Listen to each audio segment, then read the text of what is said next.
After a long wait, the results are out. I'm not sure whether you have won or not. Winning is a matter of your own outlook on life. If you look at it rightly, you will win always. Welcome once again to News Analysis. News Analysis, a weekly magazine on current affairs. To begin with the main points in a nutshell. Bin Laden, death not an assassination, Eric Holder. The dogs of war, beloved comrades in Afghanistan. Galleon chief's web of friends proved crucial to scheme. John Demjanjuk guilty of Nazi death camp murders. After rebel success in Misurata, NATO strikes Tripoli. Indian Prime Minister Manmohan Singh visits Afghanistan for talks. Another news in detail. Bin Laden did not an assassination, says Eric Holder. U.S. Attorney General Eric Holder has said that the raid on Osama bin Laden's hideout in which the Al-Qaeda leader was killed was not an assassination. Mr. Holder told the reporters the operation was a kill or capture mission and that bin Laden's surrender would have been accepted if offered. He will be killed by us or he will be killed by his own people so that he is not captured by us. We know that. The protection of Navy SEALs who carried out the raid was uppermost in our minds, he added. Bin Laden was shot dead on May 2nd in the complex in Abbottabad in Pakistan. The raid has had a mixed reaction in Pakistan, and on Thursday, several hundred supporters of former Prime Minister Nawaz Sharif rallied in Abbottabad shouting anti-US slogans. The marchers shouted, "Go America, go," down with US President Barack Obama and down with Pakistani President Asif Ali Zardari, and waved the green flags of Mr. Sharif's Pakistan Muslim League N party. Mr. Sharif has called for a full judicial inquiry into the event. Holder said the special forces had acted in an appropriate way in the absence of any clear indication bin Laden had been going to surrender. If the possibility had existed, if there was the possibility of a feasible surrender, that would have occurred, he said. But their protection, that is protection of the force that went into the compound, was, I think, uppermost in our mind. The Attorney General reiterated that the operation was legal, saying that the international law allows targeting of enemy commanders. I actually think that the dotting of the I's and crossing of the T's is what separates the United States and the United Kingdom, our allies, from those who we are fighting, he said. We do respect the rule of law, and there are appropriate ways in which we conduct ourselves and expect our people to conduct themselves. And I think those Navy SEALs conducted themselves in a way that's consistent with American and British laws. Mr. Holder said the material seized from bin Laden's home and now being analyzed in the US are revealed that the Al-Qaeda leader was still closely involved in running of the organization. From what we have seen in just this initial review of the material shows that he was surprisingly in command of Al-Qaeda, Mr. Holder said. He was operationally involved in the work of Al-Qaeda. It was not something that I think we expected necessarily to see. The information we have showed that he was pushing Al-Qaeda to engage in more plots in more areas of the world and on specific dates. Mr. Holder said despite the death of bin Laden, Al-Qaeda still posed a threat to the US and its allies. I think this has been a significant step, he said. One cannot understate the importance of elimination of bin Laden. He was a symbolic head of the organization, and as we know now, an operational head of the organization. If bin Laden were caught tomorrow, would it be the position of this administration that he would be brought to justice? He would certainly be brought to justice, absolutely. Where would you try him? Well, we'd go through our protocol, and we'd make the determination about where he should appropriately be tried. Would you try him? Why would you take him someplace different than KSM? Well, that might be the case. I don't know. I'm not. I'd have to look at all of the evidence, all of the. Well, he's been indicted. He's been indicted already. Does it matter if you use the law enforcement theory or the enemy combatant theory in terms of how the case would be handled? The dogs of war, beloved comrades in Afghanistan.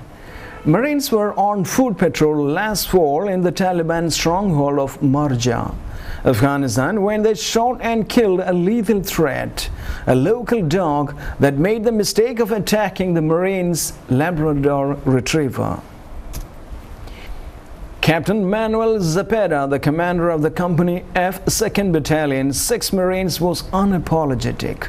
If the lab on the patrol had been hurt, the Marines would have lost their best weapon for detecting roadside bombs and would have called for a medevac helicopter, just as they would have for a human. An attack on the lab was an attack on a fellow Mariner. As Captain Zepeda put it that day, we consider the dog another Marine. The classified canine that went on Navy SEALs raid of Osama bin Laden's compound last week has generated a wave of interest in military dogs, which have been used by United States since at least World War I. Now more valued than ever, they are on their own surge into Afghanistan. American troops may be starting to come home this summer, but more dogs are going in. In 2007, the Marines began a pilot program in Afghanistan with 9 bomb-sniffing dogs, a number that has grown to 350 and is expected to reach nearly 650 by the end of the year. Overall, there are some 2,700 dogs on active duty in the American military. A decade ago, before the September 11 attacks, there were only 1,800 dogs. Most of the public isn't aware of what these dogs add to national security, said Jerry Proctor, a spokesperson for training programs at Laden Air Force Base in Texas, including the Military Working Dog School. Dogs are used for protection, pursuit, tracking, and search and rescue, but the military is also increasingly relying on them to sniff out the homemade bombs that cause the vast majority of American casualties in Afghanistan. So far, no human or human-made technology can do better than dogs. Galleon chief's web of friends proved crucial to scheme. As Raj Rajaratnam and Anil Kumar, a McKinsey consultant, walked out of a fundraiser in Manhattan, Mr. Rajaratnam pulled his old friend aside and made him an offer. Would Mr. Kumar provide him with insights for $5 lakh a year? You have such a good knowledge that it's worth a lot more money than this, he said, according to Mr. Kumar. Mr. Kumar faced an agonizing choice. His employer barred its executives from outside consulting, but an extra $500,000 a year and the chance to do business with a powerful hedge fund manager was tantalizing. Weeks later, Mr. Kumar accepted.